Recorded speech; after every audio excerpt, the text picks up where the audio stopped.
Illum is-suġġett huwa verament għal qalbi għaliex il-kura tat-trabi, twelid tat-trabi huwa suġġett sabiħ ħafna meta titwieled tarbija u l-om twellet lit-tarbija tagħha lija huwa miraklu. U miegħi għandi qabla, jiġifieri midwife ta' esperjenza kbira 35 sena f'din il-professjoni u se nitkellmu dwar dan is-settur tal-kura tat-trabi, twelid tat-trabi. L-ewwel nett, Mary Buttigieg Said, 35 sena u iktar f'din il-professjoni. Għaliex għażilt illi tkun qabla?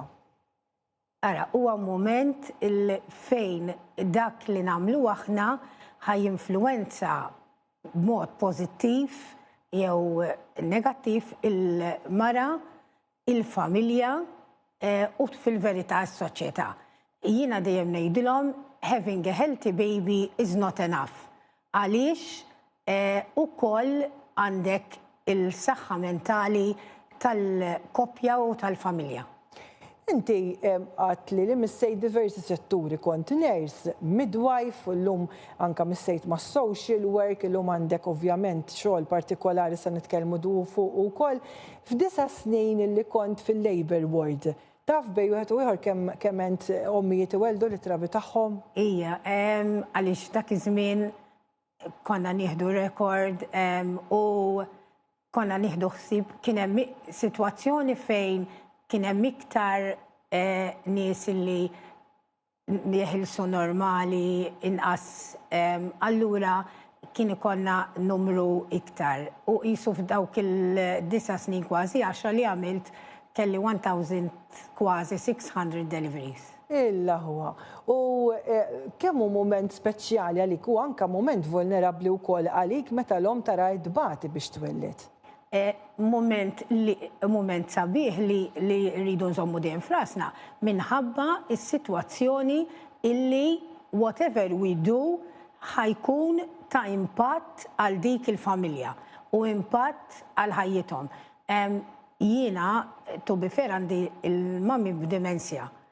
Ftit ilu kelli esperjenza fejn ħatta activity li għamilna għal Mothers Little for Baby.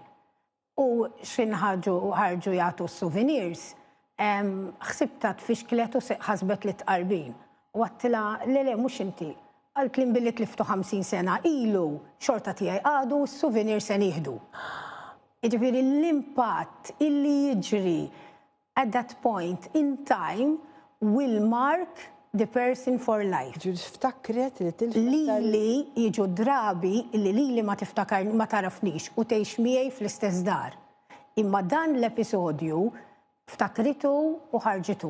Għax 50 sena ilu tilfet tarbija. Jiġifieri dak li nagħmlu aħna mal-koppji jibqa' għal ħajjithom kollha ġeneralment il-maġġoranza assoluta b'mod pożittiv. Mela, ħan nippruvaw f'dal-ħin qasir nitkellmu dwar ix-xogħol eżatt tiegħek. Illum inti tixtieq li twassal diversi messaġġi għal ġid tal-ommijiet, għal ġid tat-trabi u inti bdejt tgħidli kemm jistgħu jkunu vulnerabbli l-ommijiet u t-trabi tagħhom.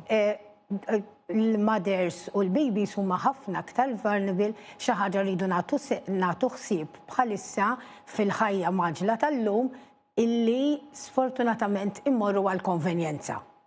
Issa, l-ebda konvenjenza without a cost.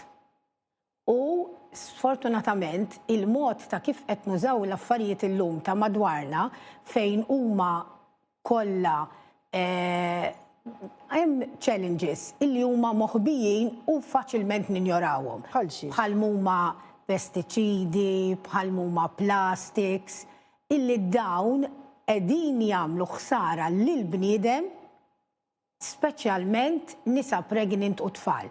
Il-bniedem, pereżempju, għandek impaired immune system, għandek asma, għandek diabetes, għandek obesity, għandek early menopause jew delay puberty, fihom impatt enormi fuq il-bniedem, għandek demenzja, għandek Parkinson's, fi studies sabu fid-dem ta' nies kimiċi li ilhom out of production 10 snin. U jibqgħu ġol dem. Il-problema tiegħu jekk inti diabetku u ħadd xi ħaġa illi ollitlek it-zokkor, jekk inti għamilt exercise, jekk inti ħdimt, jekk inti ħadd il-mediċina ħajinżel. Il-problema ta' dawn il-pesticida u ta' dawn il-plastics illi għandhom l-abilità illi jibdlu l-endocrine system, jiġifieri il-sistema tal-hormones, u jibdluha b'mod illi jġibu mart. Huma li jagħmlu illi jissegregaw ishom jagħmlu cover bejn id-demm u ċ-ċellola. Allura iċ-ċellola qatt ma tista' tieħu in-nutrienti li għandha li inti qed tieħu għaliex qed tagħmel cover li ma jgħaddix in-nutrienti għalija. Allura inti bħala f'dan is-settur tal-hom x'jistgħu jagħmlu l-ommijiet? Eżatt, u l-problema illi mhux li ħadd jien biss, imma hija tintiret minn ġenerazzjoni għall-oħra.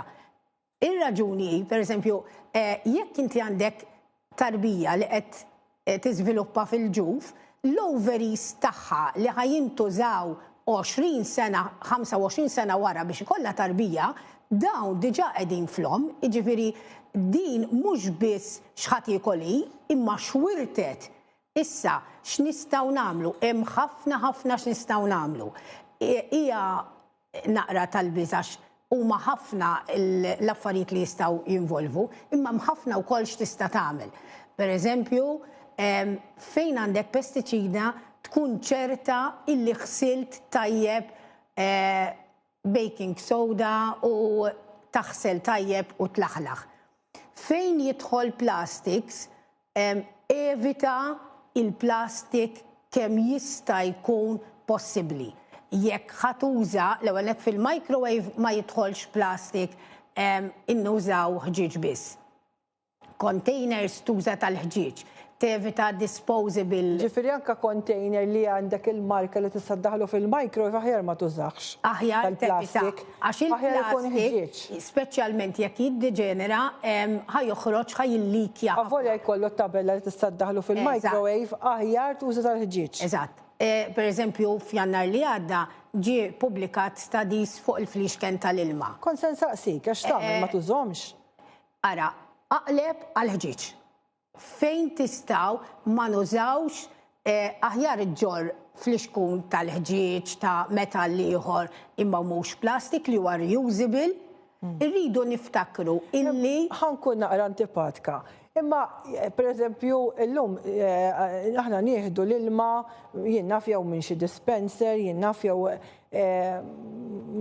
min ma jixrobx l-ilma tal-vit, xorta jkun ġo plastik, għax nistgħu nagħmlu. Li rridu nagħmlu, rridu kemm jista' jkun inti tmur, kemm jista' jkun għal filtering system fejn għandek filters, tevita kemm jista' speċjalment id-dar fejn tista' tagħmel filtering systems, jgħinu ħafna u taqleb mid-disposable. Fil-fatt, artikel li qrajt f'Jannar li għadda, Prince William 8 years back kien ta' somma ta' flus fuq dan ir-research. U f'Jannar li għadda ġo Bristol ippubblikaw illi sabu sistema fejn il-filter għadu kmieni, għadu qed jiġi iktar żviluppat, imma qed jaħdmu fuq filter illi mhux isir at home level, imma jiġi filtrat mis-sistema barra, kompluta. Ara xi ħsarat jagħmel ġifieri l-plastik allura fil-verità barra jagħmel ħsar l-ambjent. F'dan l-istadji ta' Malta, il-5 brands li ġew ittestjati kien hemm the minimum 14,000 per liter ta' plastik u with the maximum of 70,000. Ġifieri ma' kull bela li qed tixrob qed tieħu dawn il-nanoplastik żgħar li ma jidhrux illi daw ħajinġabru jakkumulaw ma jħallux il-nutrition tgħaddi għal ġossel. U mhux biss xkilt int imma xħatat il-ġenerazzjoni ta' warajna. Rridu niftakru nies tal-età tiegħi aħna prodott ta' ġenerazzjoni li l-parents tagħna kienu isajru d-dar u jieklu healthy. Illum u liedna iktar imdawrin situazzjoni fejn għandhom iktar kimiċi u iktar plastics, allura l-effett to be fair għadna fil-bidu li qed nibdew nindunaw. Per eżempju, l-organizations bħal FIGO li hija il-Federation tal-Obstetricians u Gynecologists, hemm ħafna organizations li issa qed jaħdmu. Imma 2022-2023 law illi hemm dik il-lew ħadmu fuq awareness kbira.